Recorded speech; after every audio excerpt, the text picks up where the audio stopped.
CEO wanita dengan paksa melepas penutup kepala pengantar makanan, namun dia menemukan bahwa dia adalah mantan pacarnya yang meninggalkannya di masa lalu. Melihat cinta sejatinya yang dulu sekarang terpuruk seperti ini, Cewa wanita merasa campur aduk di dalam hatinya. Namun ketika mengingat betapa kejamnya dia ditinggalkan olehnya dulu, CEO wanita langsung menamparnya. Namun dia tidak tahu keputusan pria yang kejam untuk meninggalkannya di masa lalu. Sebenarnya ada alasan lain. Ternyata setahun yang lalu, perusahaan keluarga Cewa wanita mengalami kebangkrutan. Ayahnya tidak tahan dengan beban tersebut dan memilih untuk bunuh diri dengan lompat dari gedung. Pada saat itu, pria tersebut menjadi satu-satunya tempat bersandar secara emosional bagi cewek wanita. Namun, dia memutuskan semua telepon yang ditelepon oleh CEO wanita, dan pada malam itu, dia mengajukan perpisahan kepada CEO wanita. CEO wanita tidak bisa memahami mengapa pria itu meninggalkannya pada saat seperti ini. Pria itu kemudian memberitahunya bahwa bersamanya hanya untuk uang keluarganya. Kini keluarganya mengalami kebangkrutan, jadi dia pun tidak berpura-pura lagi. Sahabat baiknya mendengar kata-kata itu, dia marah dan menyebut pria itu sebagai serigala yang tidak bisa dipelihara.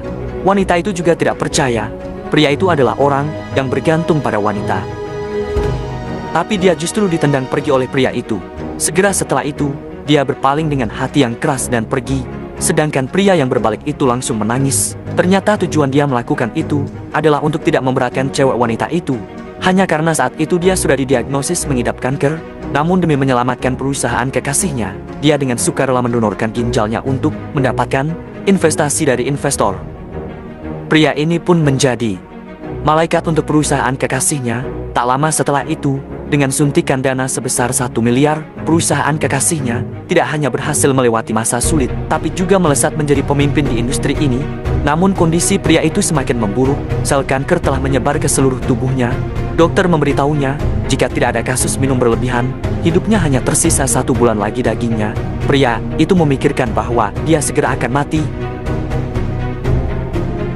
Membutuhkan biaya operasi, maka dia berpikir untuk cepat-cepat menghasilkan lebih banyak uang untuk ibunya. Jadi dia berjuang mati-matian, menerima pesanan dan mengantar makanan. Dan pada hari itu, dia datang ke rumah sakit untuk pemeriksaan ulang. Setelah keluar, saat dia memegang foto mantan pacarnya dan melamun, dia secara tidak sengaja bertabrakan dengan sahabat mantan pacarnya. Sahabat melihat bahwa dia adalah pengkhianat ini. Langsung saja, dia menjadi sangat marah. Seketika dia melayangkan tamparan ke arahnya. Namun pria itu tidak membela dirinya, hanya diam-diam berbalik dan pergi. Dokterku, apakah kamu mengenalnya? Bahkan jika dia menjadi abu, aku tetap mengenalnya.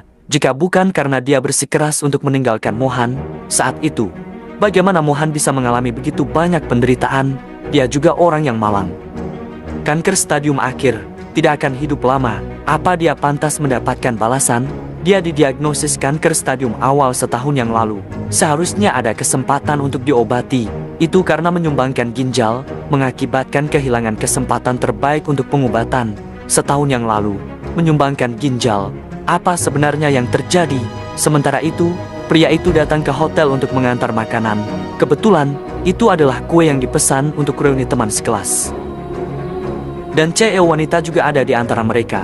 Pada saat mereka saling memandang, CEO wanita merasa pengantar makanan itu sangat familiar, dan pria itu juga karena terlalu tegang, secara tidak sengaja menjatuhkan gelas ke pakaian CEO wanita. Bukan karena kamu berjalan tanpa melihat, maaf. Berapa harga gaun ini? Saya akan menggantinya untukmu. Gaun saya ini tidak berharga, tapi gaun yang dikenakan Jiang adalah. Apakah itu yang bisa kamu ganti? Pengantar makanan juga tidak melirik.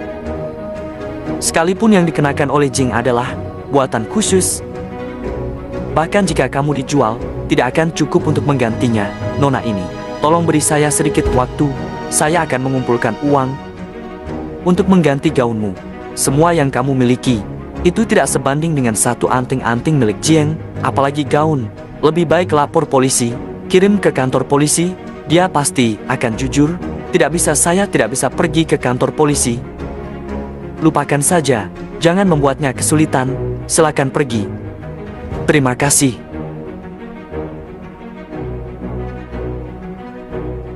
Tunggu sebentar, kamu Syuan.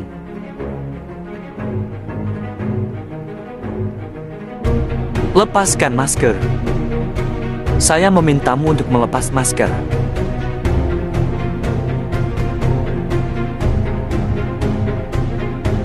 Nona Jian, berapa harga pakaianmu?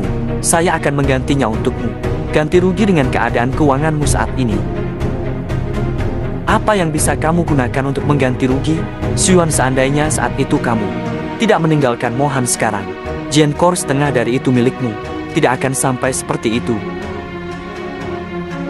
Bekerja sebagai pengantar makanan. Saya sekarang hanya punya uang segini. Untuk sementara, jika tidak cukup bisa menulis surat utang, saya akan melunasinya. Xuan, saya katakan padamu, kamu berhutang padaku, tidak akan pernah bisa dilunasi, tapi kamu telah menjadi penampilan seperti ini hari ini. Sungguh pantas Tuhan, itu adil, yang penting kamu bahagia.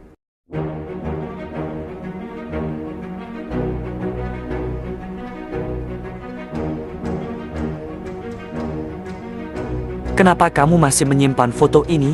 Berikan foto itu padaku. Saya bertanya padamu, kenapa masih disimpan? Foto ini beri saya, bukan Xuan. Kamu sekarang menyimpan foto lama ini. Apakah kamu merasa Cheo yang akan mengingatmu?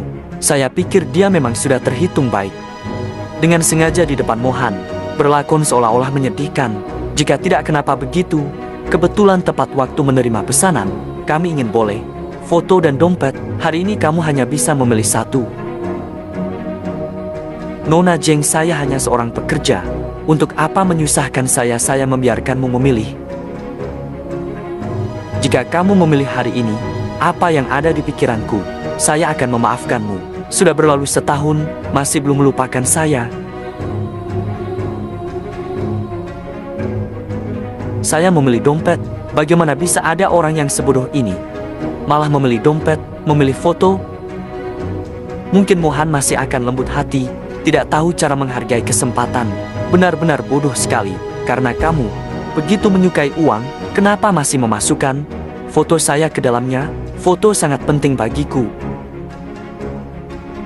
Setelah meninggalkanmu, tak terhitung hari dan malam, harus bergantung padanya. Tapi aku hampir mati. Saya tidak bisa membiarkan sisa hidupmu menanggung beban ini. Terlalu lama, waktu sudah terlalu lama, lupa mengambilnya. Kau memang sangat jahat. Jadi kau pikir barang-barang di lantai ini lebih penting daripada foto kita? Bukan, tentu saja. Lagi pula itu hanya foto tua, hanya selembar kertas sampah. Kertas sampah. Betul, memang itu selembar kertas sampah. Jadi karena kau sudah sangat tidak peduli, tidak perlu menyimpannya lagi.